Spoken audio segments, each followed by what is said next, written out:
Это история о том, как строится дорога в самых диких и суровых местах нашей страны, куда до сегодняшнего дня не ступала нога человека. Сотни километров дорожного полотна.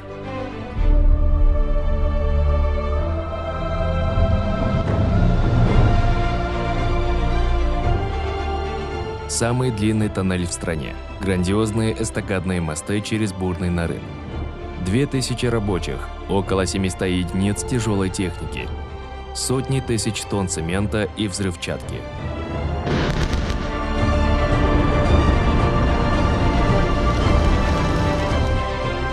Все это – дорога север-юг.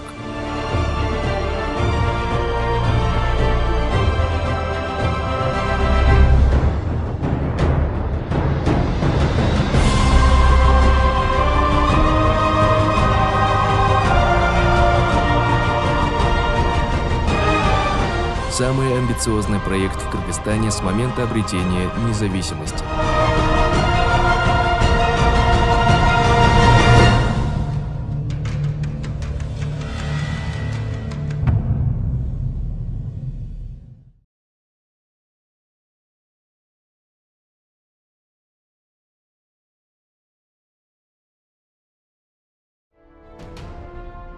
Проект строительства альтернативной дороги появился на свет, когда руководство страны поставило одной из главных задач обеспечение национальной безопасности и поднятие уровня экономики глубинных регионов.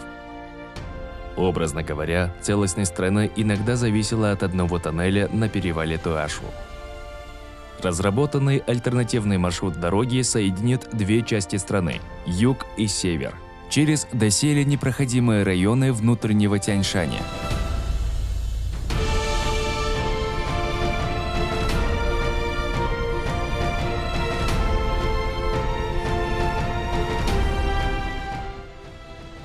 Дорога будет на треть короче основной дороги Бишкек-Ош и позволит жителям южных областей добраться до Иссык-Куля всего за 6 часов, тогда как в советское время этот путь занимал почти сутки.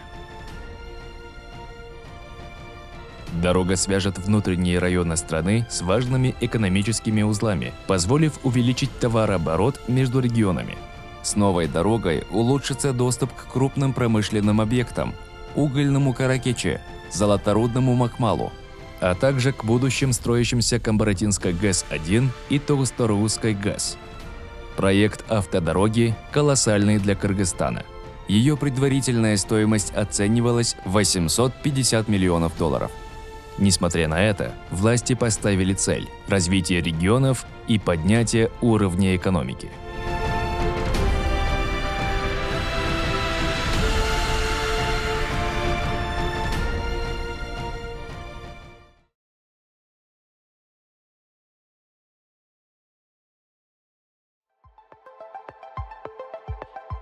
Разработкой занимались сразу несколько проектных институтов. В 2013 году специалисты начали инженерно-изыскательские работы, которые должны были оценить маршрут и решить, как строить дорогу. Основная сложность в том, что 200 километров дорожного полотна должны были быть проложены там, где дорог никогда не было. Геодезисты и геологи кропотливо работали на высотах до 3000 метров. Все необходимое оборудование они носили на себе.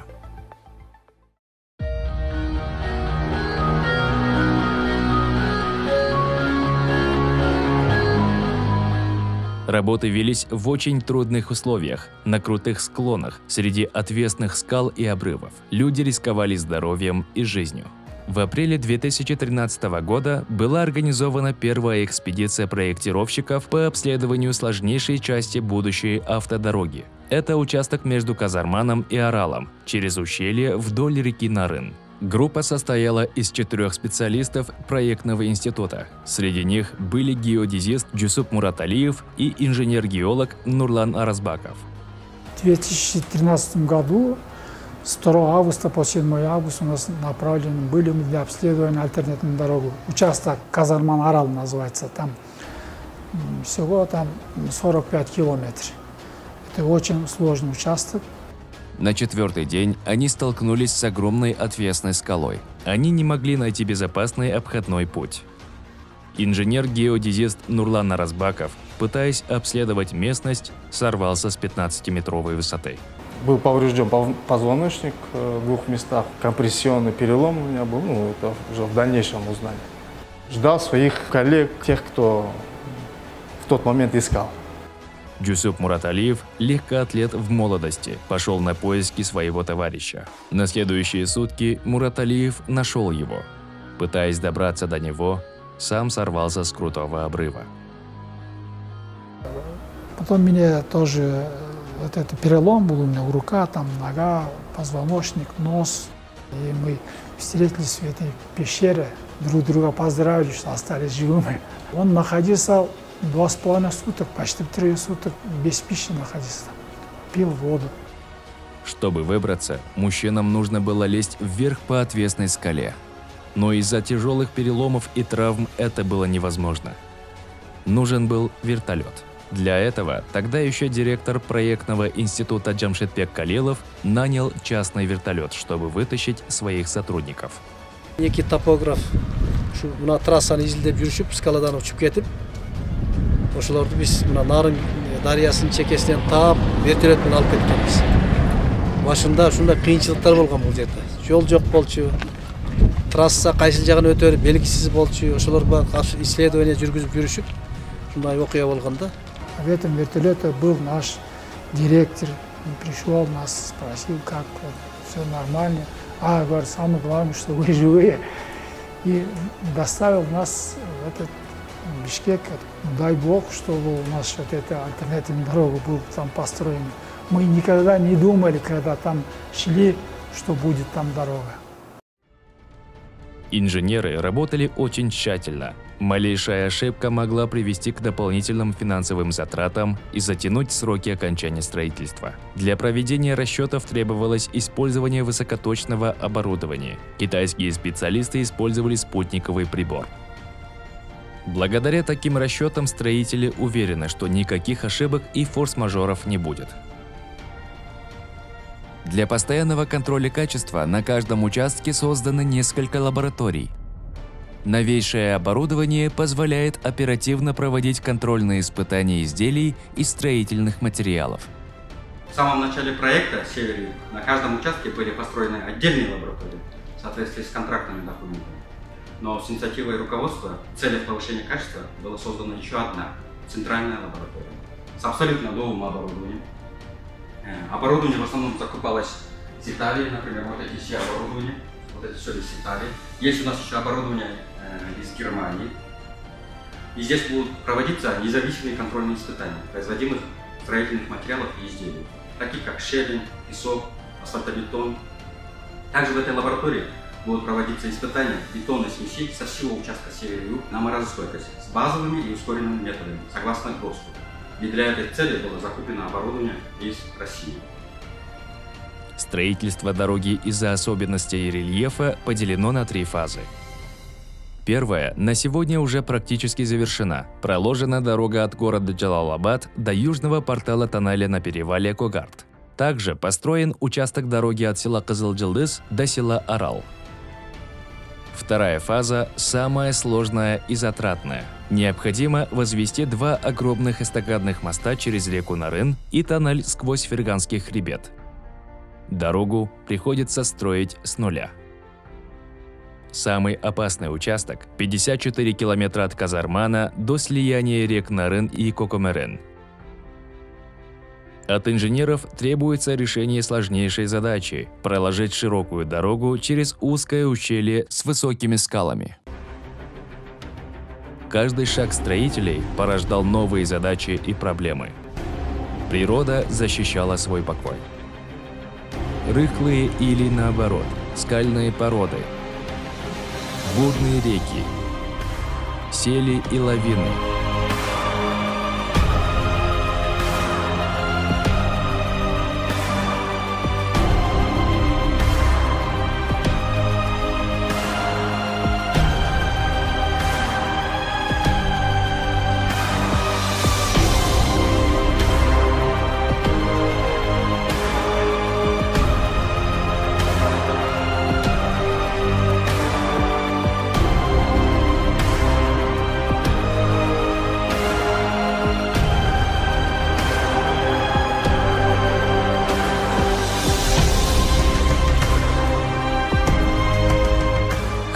метр давался с трудом.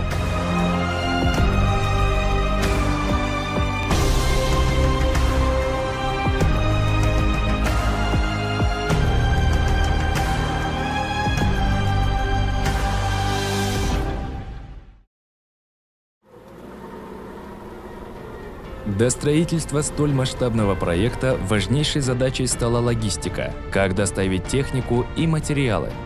Вся тяжелая техника завозилась из Китая через Торугард и Эркештам. Добраться до места строительства – задача непростая. Нужно преодолеть несколько трудных высокогорных перевалов. Для строительства необходимы огромные объемы материалов, миллионы тонн дизельного топлива, бензина, бетона, арматуры, битума и многого другого.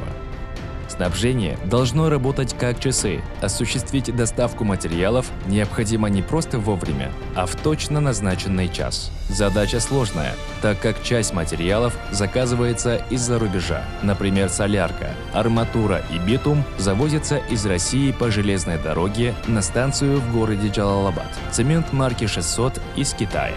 Задержка доставки чревата остановкой всей цепочки строительства. Грузы приходится выгружать на железнодорожных станциях, перегрузить в большегрузные автомашины и отправлять в дорогу.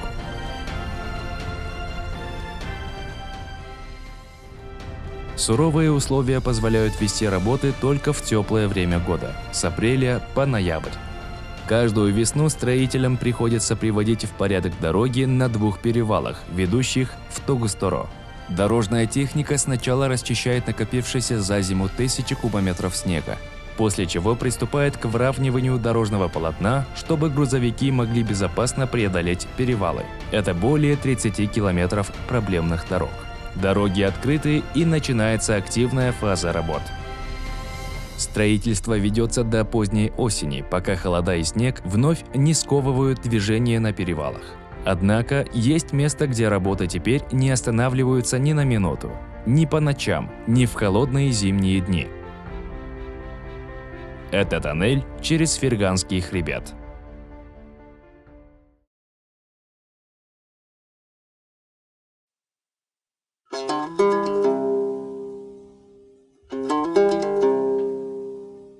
Горы в Кыргызстане занимают свыше 90% территории. Иной раз добраться из одного района можно только через перевалы, которые в зимнее время часто закрыты из-за снега. Это трасса Бишкек-Ош. Сегодня это единственная дорога, связывающая северную и южную части Кыргызстана. Однако природные условия время от времени блокируют движение, оставляя регионы без связи. Тоннель на перевале Туашу построен в 1964 году. Через него ежедневно проходят сотни автомашин. Но зимой суровые условия высокогорья дают о себе знать. Снег и ветер, серпантин и сильный уклон, высота в 3200 метров над уровнем моря. Все это затрудняет движение.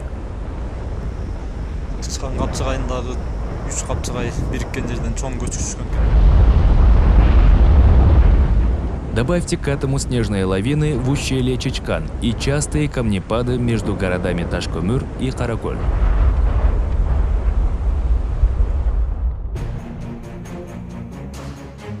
При строительстве дороги и нового тоннеля через Ферганский хребет проектировщики постарались избежать таких условий. Новый тоннель было решено проложить на высоте 2550 метров. Это ниже зоны вечной мерзлоты. Дорога к нему относительно несложная. Но это не значит, что строительство идет легко. В плане безопасности новый тоннель обещает стать на порядок выше. Во-первых, ширина проезжей части составит 10 метров. Во-вторых, имеется второй дополнительный технический тоннель. Он служит в качестве аварийного и в случае ЧП обеспечит быструю эвакуацию людей. Тоннель Туашу по сравнению с этим более суровый.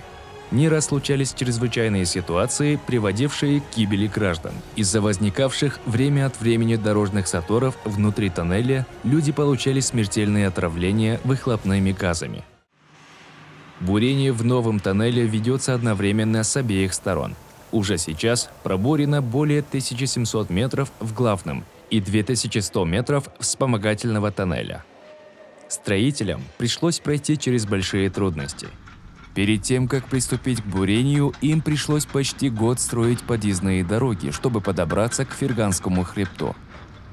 Пока трассу дороги не выполнили, до тех пор было очень сложно с доставкой материалов, людей. Очень сложные погодные условия еще. Здесь сходят лавины, здесь селевые потоки, здесь оползни. Но это оказалось лишь началом. За ним последовала череда новых преград.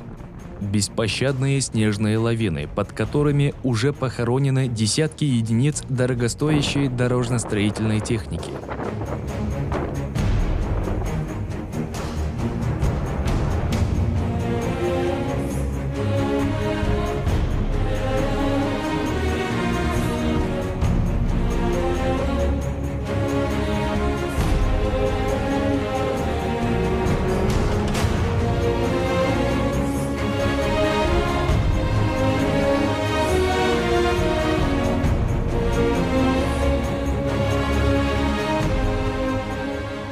Отсутствие электроэнергии, работа в условиях высокогорья, а также изнурительные укрепительные работы из-за рыхлой породы Ферганского хребта заставили передвинуть сроки завершения строительства на 3 года.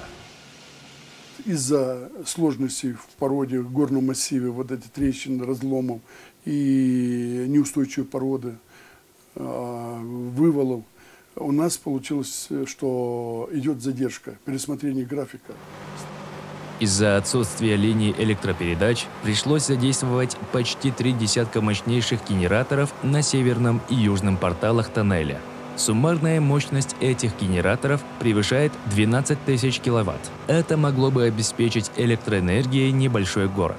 Но этого оказалось недостаточно, и инженеры протягивают высоковольтные линии электропередач к каждому порталу.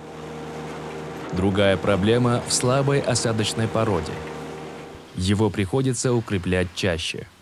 Это замедлило строительные работы. Бурильщики проходят всего по несколько метров в день. На сегодня уже пройдена почти половина тоннеля. С северной стороны бурильщики прошли более 1100 метров, с южной стороны пока 600. Такая разница возникла из-за разной структуры пород. В южной части, как оказалось, рыхлая порода. Бурить ее легко, но опасно. Она может обрушиться в любой момент. Поэтому бурение ведется малыми шагами. Сначала бурят на 1 метр вперед, обшивается арматура, и в дело вступает особая смесь на основе цемента марки 600 и ускорителя схватывания бетона. Он быстро схватывается и сохнет, поэтому у рабочих мало времени. В северной части, наоборот, оказалась твердая скальная порода. Это облегчает работы по укреплению стен. Бурению помогает взрыв породы. Для этого породу сверлят в нескольких местах, куда затем закладывается взрывчатка. Для ускорения работ была заказана специальная буровая установка, но она требует огромных мощностей, которые не могут обеспечить генераторы. Инженеры специально протянули к южному порталу высоковольтные линии электропередач. И чтобы получить необходимые мощности, приходится отключать от энергоснабжения асфальтобетонный завод. Электричество есть, теперь можно бурить.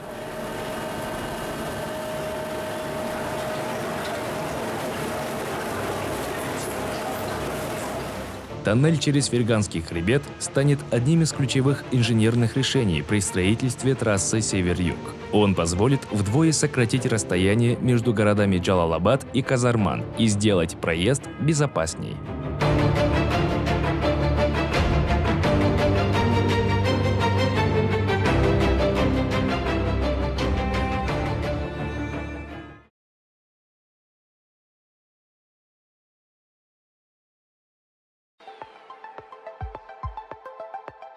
Представьте себе строительство 4 высотных зданий и наведение между ними двухполосного шоссе. Все это надо сделать в труднодоступном ущелье, где ранее не ступала нога человека. 2 моста свяжут между собой хребты на 40-метровой высоте над бурлящим руслом Нарына. Первый мост через реку расположен на въезде в ущелье. Чтобы опоры могли крепко держать огромный вес моста, инженерам пришлось вбить их вглубь до 46 метров. Длина первого моста составляет 400 метров. Второй мост намного длиннее, его протяженность свыше 1 километра. Это сооружение самое масштабное в Кыргызстане. Строители пробирались к этой точке около 2 лет, разрывая тонны скальной породы. Участок, где возводят путепроводы, считается самым сложным в проекте. Главные враги строителей – это постоянные обвалы горной породы. Бурное течение реки Нарын, которое часто размывает временные мосты и дороги.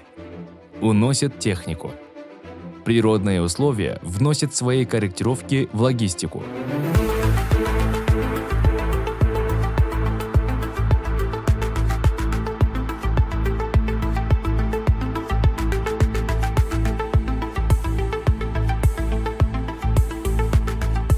Для возведения мостов необходимо огромное количество высококачественного бетона и арматуры. Ближайшие места, где производится цемент, расположены в Канте и в Кызылкие. 600-й цемент и ускоритель схватывания бетона сегодня привозят из Китая.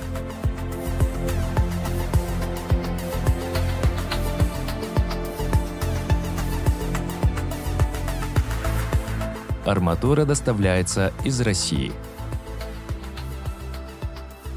В Казармане рабочие уже возвели бетонный завод. Все железобетонные изделия для мостов отливаются здесь. Эти плиты скоро лягут на опоры моста.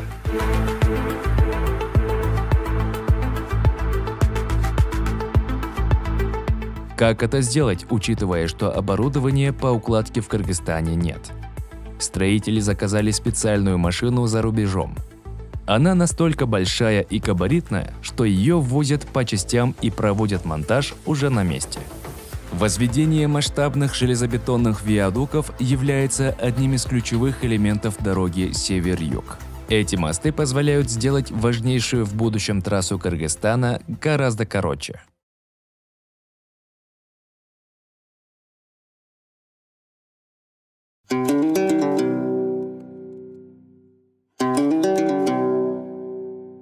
Тогуз-Торой и Джумгал считаются одними из труднодоступных районов и по дорожно-транспортным характеристикам по сути являются тупиковыми.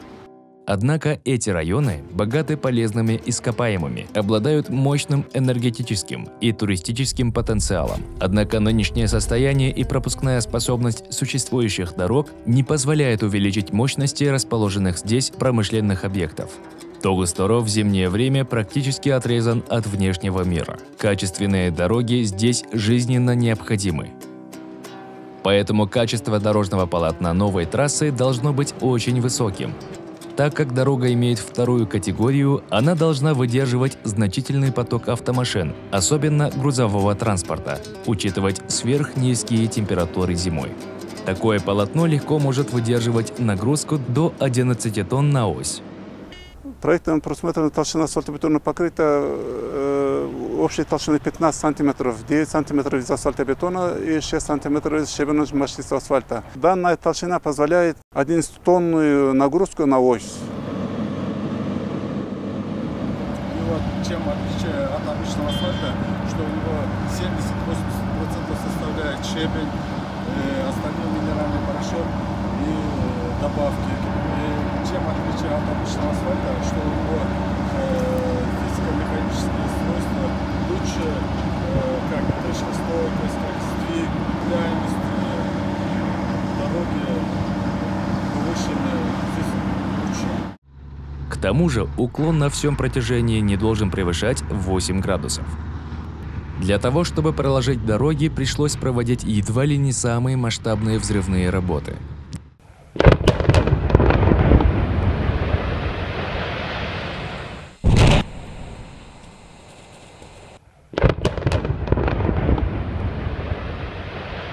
Для получения необходимой ширины полосы и нужного угла откоса взрывникам и строителям приходилось взрывать один участок по несколько раз. К примеру, один взрыв опускает уровень на 3 метра. Соответственно, чтобы создать 40-метровый откос, пришлось бы произвести по очереди 13 взрывов. Первый пост, как у вас началось? Все чисто, можешь работать.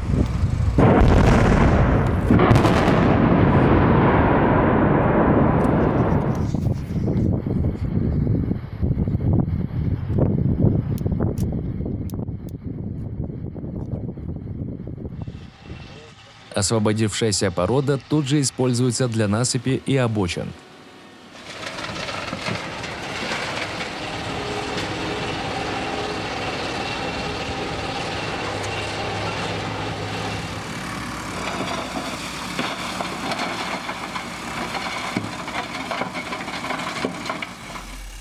В общей сложности это около 40 миллионов кубометров, то есть свыше 100 миллионов тонн горной породы.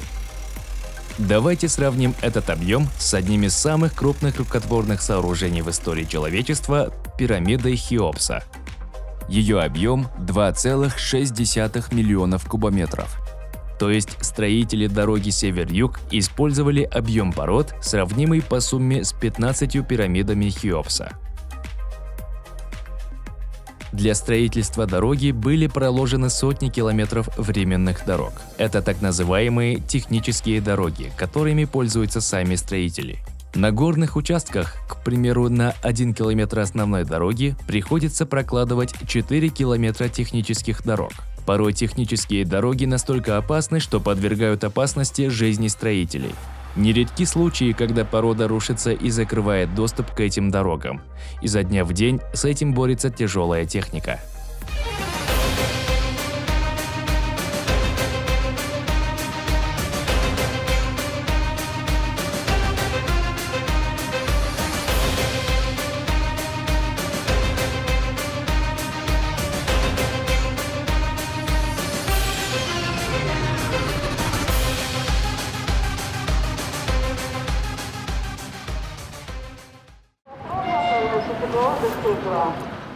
И снова при строительстве нужно решать трудные логистические задачи – бетон, битум и ГСМ. Для оперативной укладки дорожного полотна на разных участках построены сразу 3 асфальтобетонных завода. Другой проблемой является постоянное укрепление откосов на некоторых участках. Мягкая порода на участке от Джалалабада до южного портала Кугардского тоннеля постоянно осыпается, что приводит к замедлению строительства.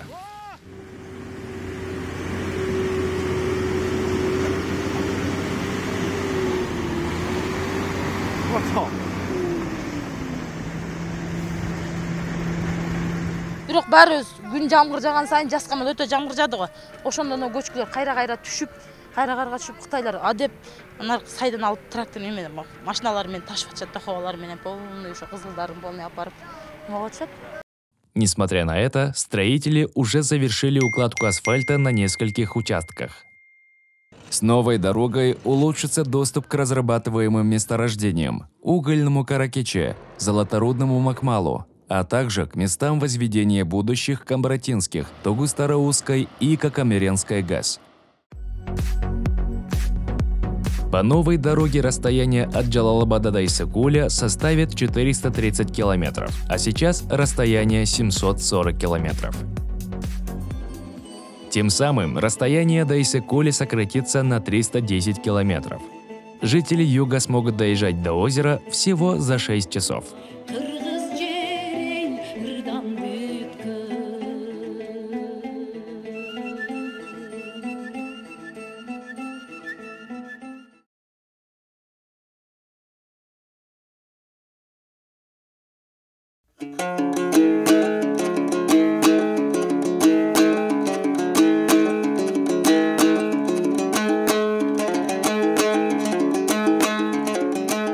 Бизге жолдар жагып атат.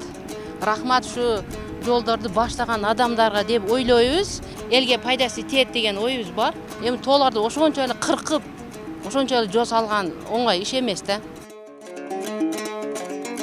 Ушу жолдун султасы менен көп көрбөгөндөр келип, желени көрүп кымыз ичип кетишет. Кымызыбыз күнүгө өтүп турат. Мурда жол түшө электе сатылбай деле калып калчу кымыздарыбыз. Жаңы жол түшсө элдин жашоосу тоңолот, экономикасы да өйдөлөйт. Бизге аябай эле керектүү жол жакшы салынып атат. Түштүк менен түндүктү бириктирген жалпы эл, кыргыз элинин үчүн жол жакшы болсо элдин экономикасы көтөрүлөт. Жол азабы, көр азабы дейт. Азыр ушуга чейин биз канча деген километрлерди басып айланып каттап атабыз. Тоннелге чейин жол жакшынакай, сонун. Илгери тоннелге чейин жол жок эле.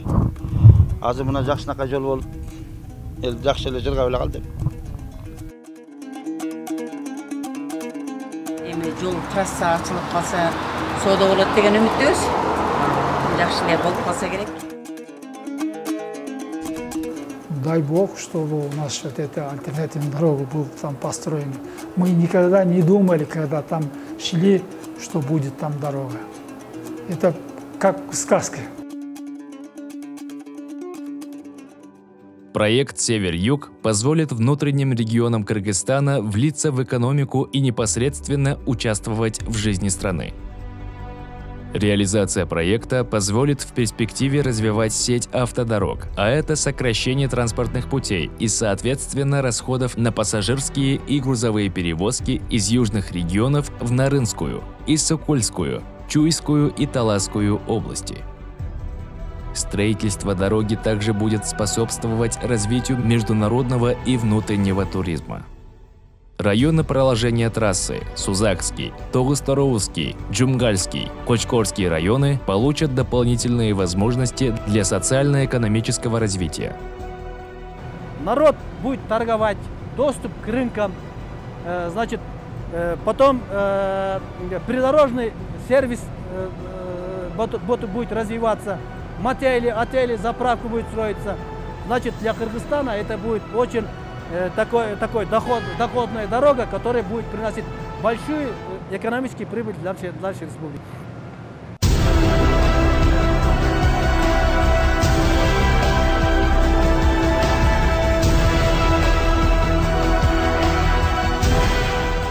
В будущем, благодаря трассе, получим доступ к транзитной автодороге из Таджикистана в Казахстан с дальнейшим выходом в Россию. Это позволит в разы увеличить количество международных грузов, проходящих через нашу страну. Кыргызстан получит колоссальный эффект от косвенных доходов. Вводом в строй новой автодороги изменится жизнь всей страны. Новая дорога Север-Юг – это путь Кыргызстана в будущее.